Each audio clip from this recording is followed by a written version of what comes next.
কালকে আমাদের ইন্টারকন্টিনেন্টালে startup connect নামে একটা সারাদিনের প্রোগ্রাম আছে। সেখানে আসলে যেগুলো আর্লি স্টেজ স্টার্টআপ এবং যেসব ভেঞ্চার ক্যাপিটালিস্ট আসছেন তাদেরকে একটা কংগ্রিগেশন করানো হবে।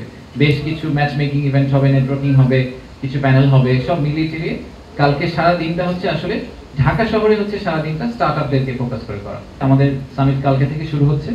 কালকে আমাদের বেশ কয়েকটা দুইটা ট্র্যাকে আসলে জিনিসপত্র আগাবে। প্রথম ট্র্যাকটা হচ্ছে যে আমরা প্রায় 60 জনের বেশি উদ্যোক্তাকে নিয়ে আমাদের একটা ফ্লাইট, স্পেশাল ফ্লাইট, সেটা যাবে চট্টগ্রামে। সেখান থেকে আমরা কোরিয়ান ইপিজেড এবং মিরেশ্বরাইতে আমাদের যে ন্যাশনাল স্পেশাল ইকোনমিক জোন আছে, এই দুটোর মধ্যে ভিজিট করে রাতের বেলা আবার ফেরত নিয়ে আসবো। এনারা হচ্ছেন সেই সব উদ্যোক্তা যারা মনে করছেন যে ওনাদের একটা ফ্যাক্টরি সেট আপ করতে হবে, ওনাদের আসলে জায়গা জমি লাগবে, ওনাদেরকে দেখতে হবে যে কি ধরনের সাপোর্ট সিস্টেম আমরা তৈরি করতে পারি। আর ইন প্যারালাল কালকে আমাদের ইন্টারকন্টিনেন্টালে স্টার্টআপ কানেক্ট নামে একটা সারাদিনের প্রোগ্রাম আছে। সেখানে আসলে যেগুলো আর্লি স্টেজ স্টার্টআপ এবং যেসব ভেঞ্চার ক্যাপিটালিস্ট আসছেন তাদেরকে একটা কংগ্রিগেশন করানো হবে।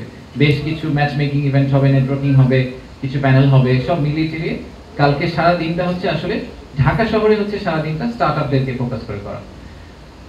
8 তারিখে সকালে আমরা সারাদিন পাঠাচ্ছি হচ্ছে আমাদের ইনভেস্টরদেরকে নারায়ণগঞ্জে 2500-এ, যেখানে জাপানিজ ইকোনমিক জোন আছে। সেম আইডিয়া, ওনারা ফিজিক্যালি দেখবেন, ওখানে ফ্যাক্টরি ওনার যারা আছেন, যারা অলরেডি অপারেশনসে আছেন, তাদের সাথে কথা বলবেন, ভিজিট করবেন, বোঝার চেষ্টা করবেন যে what is on offer. So এটা হচ্ছে আমাদের 8 তারিখের প্রথম হাফে। সেকেন্ড হাফে আমাদের ওয়ার্ল্ড ব্যাংকের সাথে কিছু এঙ্গেজমেন্ট আছে এবং আইএলওর সাথে কিছু এঙ্গেজমেন্ট আছে, যেগুলো আপনারা যারা আসবেন সেদিন আমরা আরো ডিটেলে ডিসকাস করব। ওনারা এফডিআই রিলেটেড আমাদের কিছু ফার্দার এঙ্গেজমেন্ট এবং ফিউচার প্রমিস, যেগুলো আমরা ওনাদের সাথে কিভাবে আমাদের ওভারঅল বিনিয়োগ ব্যবস্থাকে এবং ইনভেস্টমেন্ট ক্লাইমেটকে ইমপ্রুভ করতে পারি, এইসব ব্যাপারে ওনাদের সাথে আমাদের কিছু চুক্তি স্বাক্ষরিত হবে। 9 তারিখ আমাদের মেইন ইভেন্ট ডে।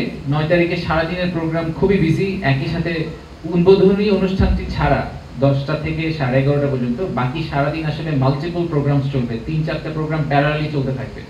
তো উদ্বোধনী অনুষ্ঠানে আমি যেটা বললাম যে আমাদের চিফ অ্যাডভাইজার আসবেন এবং ওখানে আমরা কিছু অ্যাওয়ার্ডস দিব, একই সাথে কিছু বিদেশি বিনিয়োগকারীর কথা শুনবো এবং সেখান থেকে আমরা বোঝার চেষ্টা করব যে আর কি করতে পারলে আমাদের Bangladesh will become their preferred destination.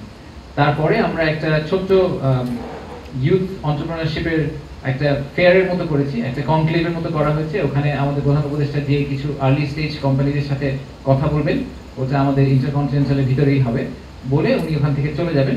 আর আমরা এটার ফলোয়ান হিসেবে রিনিউয়েবল এনার্জির ওই দিনের হচ্ছে ব্রেকআউটের মেইন ইস্যু।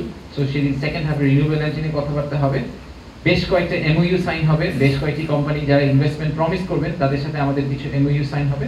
সেগুলো আমরা সব ওই 9 তারিখে করব। আর প্রধান উপদেষ্টা যদিও ওনার রেসিডেন্সে ফেরত যাবেন, কিন্তু যারা একেবারেই খুব সিনিয়র অফিসিয়াল আসছেন, যারা একেবারে, যেরকম আমি কিছু এক্সাম্পল দিয়েছি আপনাদের কিছুক্ষণ আগে, তাদের সাথে উনি বাইল্যাটারালি বসবেন ওনার রেসিডেন্সে। So investment specific discussion bilaterally ওনার সাথে ওনাদের কিছু হবে। আপনারা সবসময় দেখেছেন যে আমাদের প্রধান উপদেষ্টা ইনভেস্টমেন্টের ব্যাপারে খুবই প্যাশনেট।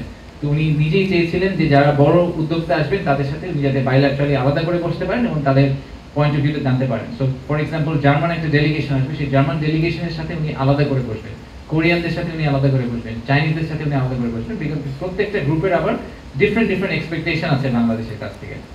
আর 10 তারিখ will be a continuation of এই আমাদের ব্রেকআউট গুলা, যেখানে আমি বাকি যেগুলোর কথা বলেছি সেই কয়েকটা ব্রেকআউট হবে, আরো কিছু এমওইউ সাইনিং হবে।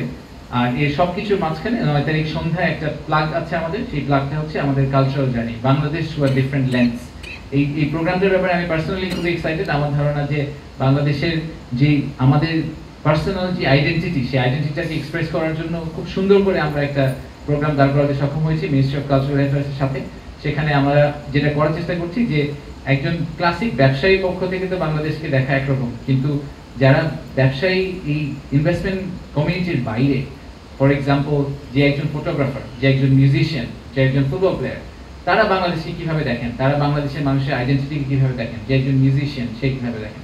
সো বাংলাদেশের যে ওভারঅল পিকচারটা, বাংলাদেশি একটা মানুষকে যদি চোখ বন্ধ করে, এই ইনভেস্টর যখন ফেরত যাবেন, উনি যখন চোখ বন্ধ করে বাংলাদেশি একজন স্টাফ মেম্বারের কথা চিন্তা করবেন, উনি মনে করবেন যে উনি বাংলাদেশে একটা অফিস দিচ্ছেন, সেখানে কান্ট্রি ম্যানেজার দেখতে কিরকম হবে, সে কি খায়, সে কি করতে চায়, সে কি পছন্দ করে, এই পুরো ভিউটা তাদেরকে আসলে আমাদেরকে দিতে হবে।